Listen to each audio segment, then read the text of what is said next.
বাড়ির পুকুরে শোল মাছ দিয়ে আজ বানাবো আমসলের টক। তো মা মাছটিকে প্রথমে কেটে দিয়েছিল, তারপরে ভালো করে ধুয়ে আমি নুন হলুদ মাখিয়ে রেখে দিয়েছিলাম।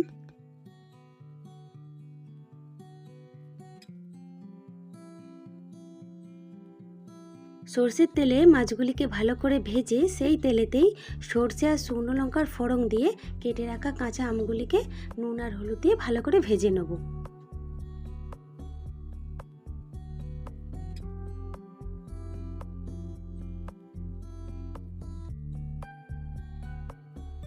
আমগুলি ভালোভাবে ভাজা হয়ে গেলে সামান্য সর্ষে বাটা দিয়ে একটুক্ষণ নাড়াচাড়া করে নেব।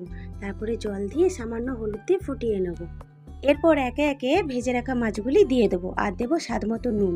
গুড় দিয়ে ভালোভাবে ফুটিয়ে নিলেই তৈরি হয়ে যাবে আমাদের আমসলের টক। তো বন্ধুরা, আজকের ভিডিওটি কেমন লাগলো অবশ্যই কমেন্ট বক্সে কমেন্ট করে জানাবেন। সকলে খুব ভালো থাকবেন, সুস্থ থাকবেন। টাটা।